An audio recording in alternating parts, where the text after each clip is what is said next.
All right, hello guys. As most of you voted, I'm gonna go with Principia today, very democratically.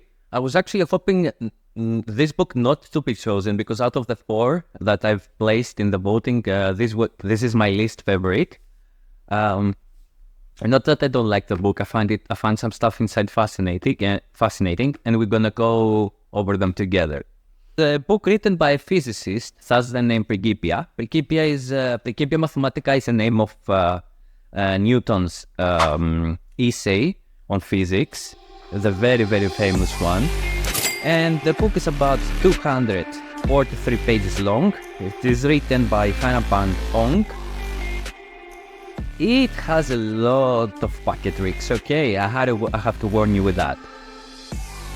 So let's jump in. The classical mechanics, which is the first chapter of the book.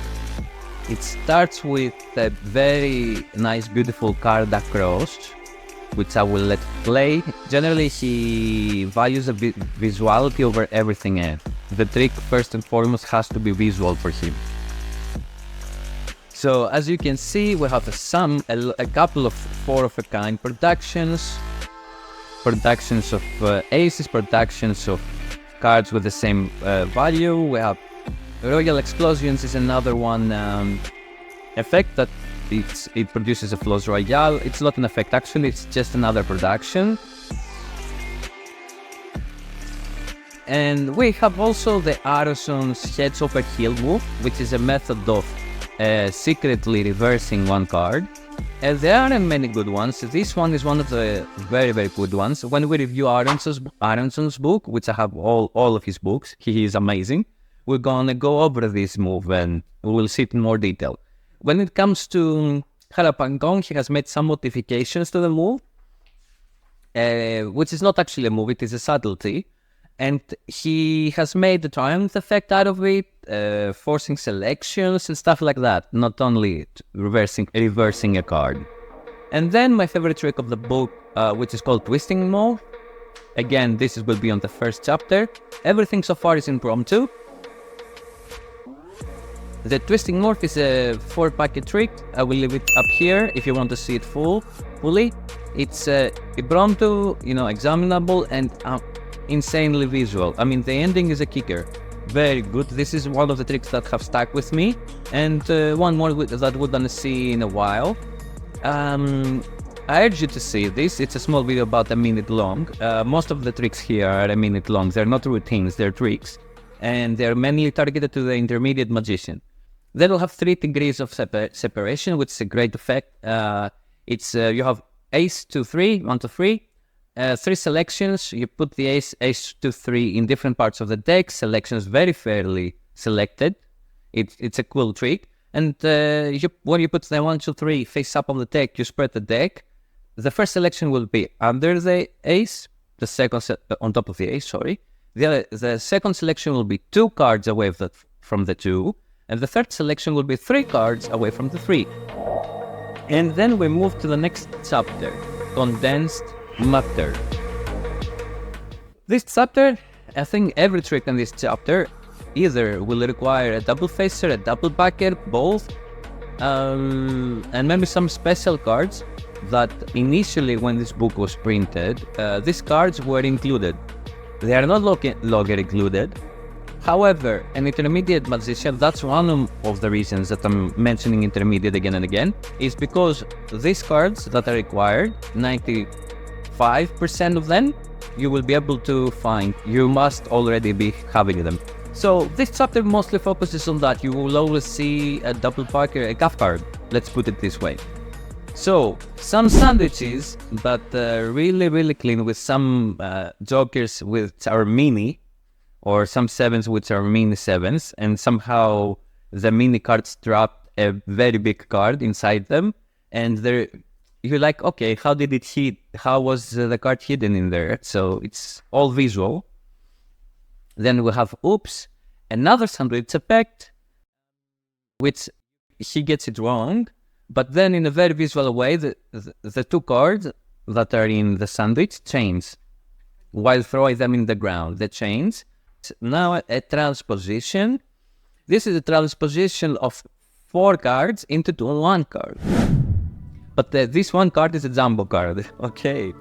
That's what I mean. This chapter is all stuff like that, super visual magic.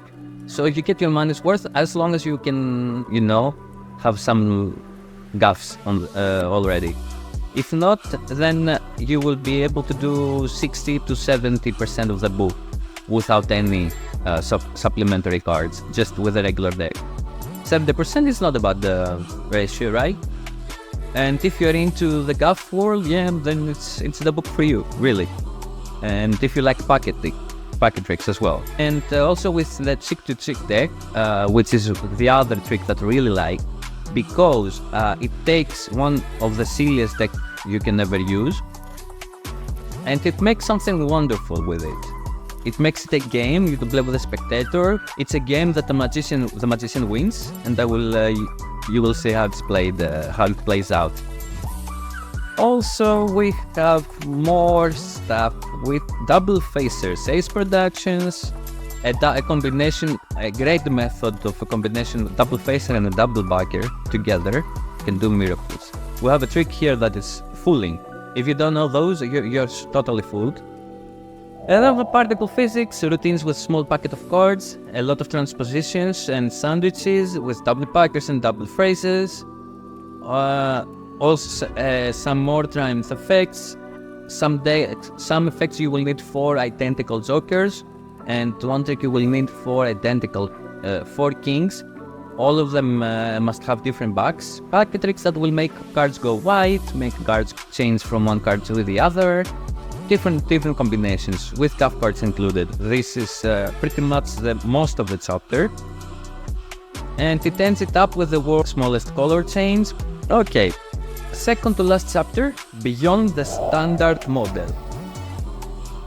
So we have some very cool tricks. For example, coins appear from the deck, or a piece of chessboard, a Kit Kat.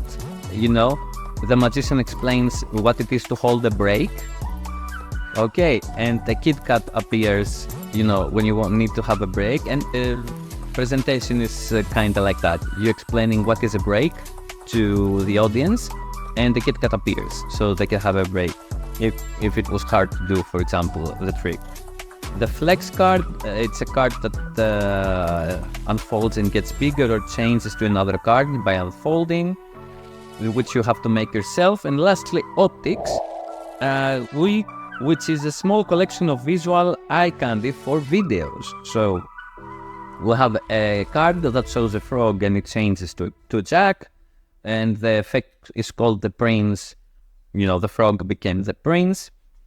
And a couple more weird ones, with cards fold in ways to change to different cards and stuff like that. Now, for the last chapter, we have the fluid dynamics, which is theory, basically.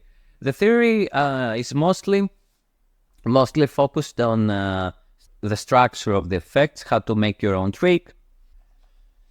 And also, in the ending, gives you something. It gives you again an impromptu times effect. Just so you know, as I said in my previous review, you got to read also the theory and the endings and the epilogues, I don't know if you remember. But there is a hidden trick in there, and it leaves you with one final thought, which I love: what magicians can learn from scientists. This chapter, I'm not gonna go over what it says. I will leave it to you, because either you care or you don't care. But it's a cool book. Cool. I will say it's a cool book. I want to give you some final thoughts. I believe this book is meant for the intermediate magician. It's a great book for you to learn how to use double facers and double backers, understand some of the principles with those cards. It's a great book if you like packet tricks as well. So that's what I would take from this book. If you are a beginner, I don't think you will be able to do those tricks. Lots of false counting, lots of cards, you know. The way you're gonna grab cards together, handle them, it should be natural. And I think that will be hard for a beginner. But for an intermediate thing, this will be a nice and perhaps a challenging book. That was it, guys. Principia by Harapang Ong. I hope you enjoyed.